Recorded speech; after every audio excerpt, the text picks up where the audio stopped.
Hello, my name is Keshwani. That's Keshwani, Keshwani. We are here because we want to prepare for SAT. We have been solving SAT math problems out of this book here, the official SAT study guide. If you do not own this book already, purchase one immediately. You're going to need it. The problem that we're about to solve is the one that you will find on page number 650. Please turn to it. Page 650, and today is our lesson number 66. This particular section, whenever we get to this section in every exam, I always remind you that this particular section, even though it has 18 questions, and since the questions are arranged in the order of difficulty, it does not mean that because there are 18 of them, that the first 6 are going to be easy, the next 6 are going to be medium, and the last 6 are going to be hard. It does not mean that. Why? Because this particular section, unlike the other two sections of math, this particular section contains two types of questions. The first 8 questions are multiple choice questions, and the 9 through 18 are graded questions. So you have two difficulty scales. 1, 2, 3, 4, 5, 6, 7, and 8. These are multiple choice questions, easy, medium, and hard. And then the scale starts again. In other words, number 8 is a hard question, very hard question, and then scale starts again. 9, 10, 11, 12, 13, 14, 15, and then 16, 17, and 18. These are difficult graded questions. Hard graded questions. But number 9 is very easy. Number 9 on a scale of 1 to 10, that's a number 1 because there are 10 graded questions. Anyway, enough said. Let's get going. So they increase in difficulty level very rapidly, unlike the previous sections where we had 20 multiple choice questions. In a case of 20 multiple choice questions, the scale of difficulty is exactly that, it's 1 through 20, and therefore they rise in difficulty gradually. Here they rise from 1 through 8 very rapidly. Number 1, we are told that s plus t is equal to 3. S plus t, we are told, equals 3. The question simply is, how much is s plus t minus 6? So if we have s plus t already, and if we subtract 6 from here, so we have to subtract 6 from there. S plus t minus 6 is going to be 3 minus 6, which is negative 3. So that was number 1. Let's take a look at number 2. In number 2, they give you this cube here. They give us this cube.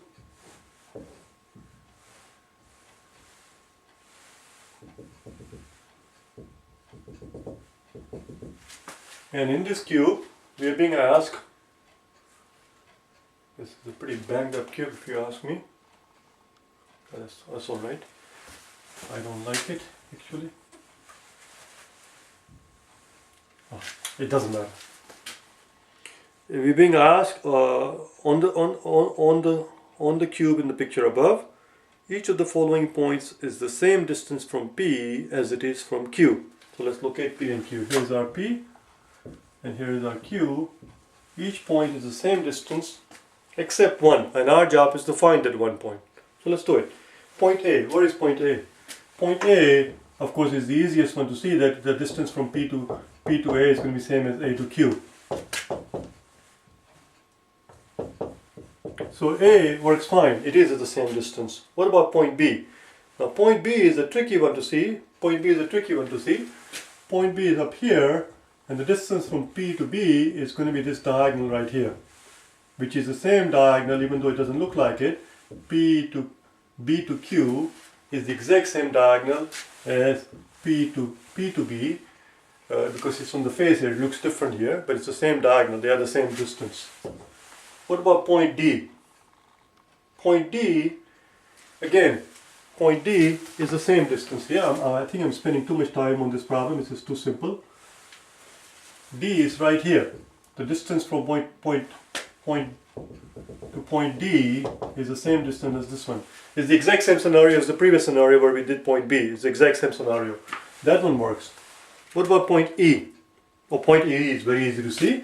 Point E is very simple to see. P to E is same as Q to E, which was the exact same situation with point from P to A. The point where the two distances are not the same is point C. Point C is up here. And the distance from Q to C, let's erase all of these complications here.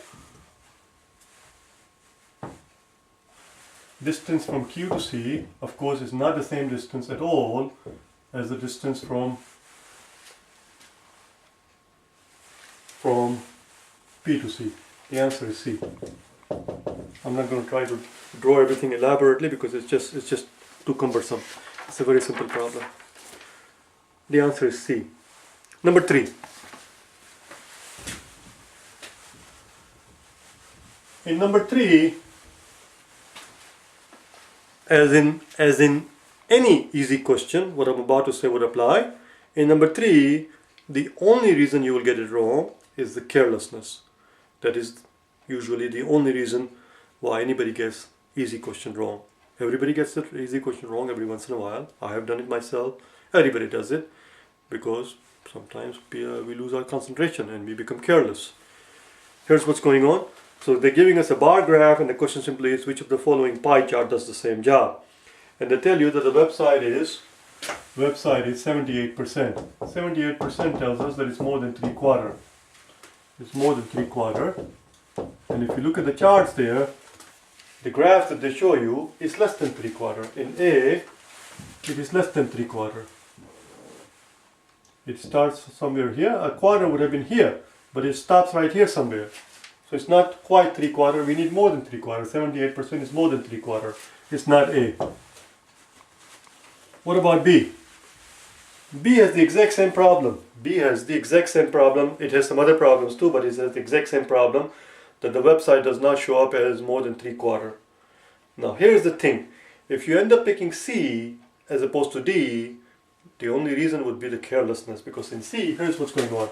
In C, they do show us as this would have been 3/4. So they do show us more than 3/4, all of this area right here, the website. But the problem is that it only shows the new groups and other. It has no entry. Oh, sorry. It shows, in C they show you new groups and others. C has new groups and others. It has no entry for emails. It leaves email out. Emails are 18%, which is a big chunk as a matter of fact. Emails are big chunks, 18%. And it leaves it out completely. No, actually it does not leave out email. It just shows the email. It does show you new groups. It leaves out other. It leaves out other. In C, has no entry for others, which is given to us as 2%. We're looking for something with these lines at an angle, oblique lines here, and it doesn't show anywhere. But D does. D has everything there that you need there, which is the website is more than 3/4. Then we have the other 3 entries, and you can see email is 18%. It shows up as a big chunk, about 1/5 of the circle. The answer is D. The answer is D. And E, of course, is completely wrong because 78% is not going to show up as virtually the whole circle. That's not it. As I've told you before many times, when the problems are too easy and you try to explain to somebody, sometimes they get to be very annoying. Number 4. The numerator of a certain fraction is 5 less than the denominator. Alright. So we have a numerator which is 5 less than the denominator. Let's call our numerator, if the denominator is D, the numerator is going to be D minus 5. Whatever the denominator is, numerator is 5 less than the denominator. That's what they're telling us. And we are told that that fraction equals to 3/4. What is the denominator of the fraction? We just have to solve for D. There is our equation. The numerator, the top part, is 5 less than the bottom part. So if the bottom is D, the top one is 5 less than that. Cross multiply both sides here, and we'll find that 4 times D minus 5 equals 3 times D. Open the parentheses, we get 4 times D, which is 4D, and 4 times negative 5, we get negative 20, equals 3D. Subtract 3D from both sides, and add 20 to both sides. I shouldn't have to show you all these baby steps, you should be able to do it yourself. 20s are going to drop out, 4D minus 3D equals D, which is 20. The denominator is 20. The answer is D. Number 5. Number 5. In the number 5, they give us this chart, which I'm going to actually reproduce it here. 1, 2, 3, 4, 5, 6. And it goes from 1, 2, 3, 4, 5, and 6. And starts at 2. 1, 2. It begins somewhere here. And goes all the way up to, nope, I did it wrong. It doesn't start at K, it starts at 2K. It starts at 2K and goes all the way up to 5K.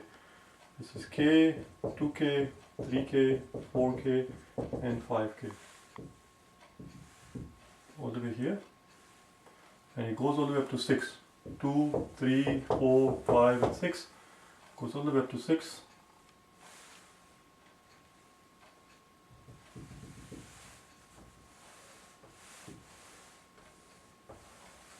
This is what the triangle looks like. And our job, actually they don't show you the dotted line there, I just did it for myself, so that's easy to plot.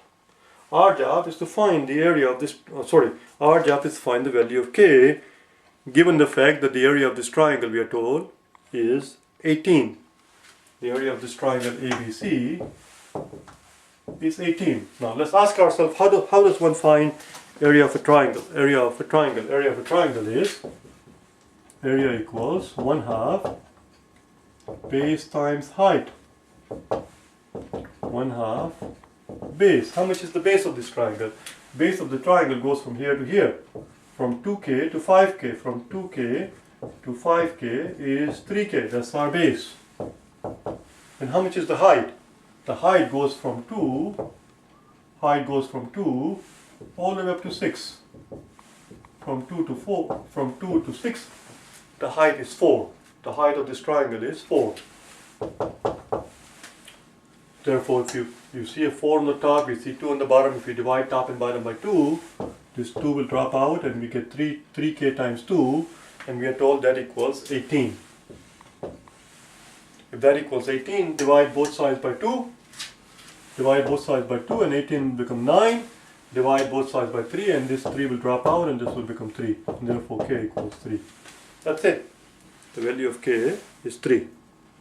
I'm going to do it one more time if you like, with some baby steps if you insist on it. But as I said before, we shouldn't have to do baby steps. So obviously it's not 18 is equal to 1/2 3K times 2. And we want to get 3K by itself times 4 rather. So divide both sides by, divide top and bottom by 2 and then that's it. So it's 3 times 2 which is 6. So 3K times 2 equals 18. If you were to divide both sides by 2, this 2 will drop out and 18 will become 9. And again, if you divide both sides by 3, this 3 will drop out and 9 will become 3. That's all. That was the end of it. That was the end of that page rather. I will see you tomorrow. The problems on the next page are going to get a little bit more difficult. They are no longer easy and medium questions. They are hard questions. There are 3 of them and 2 of them are classified as hard. We'll tackle them tomorrow, okay? Bye now.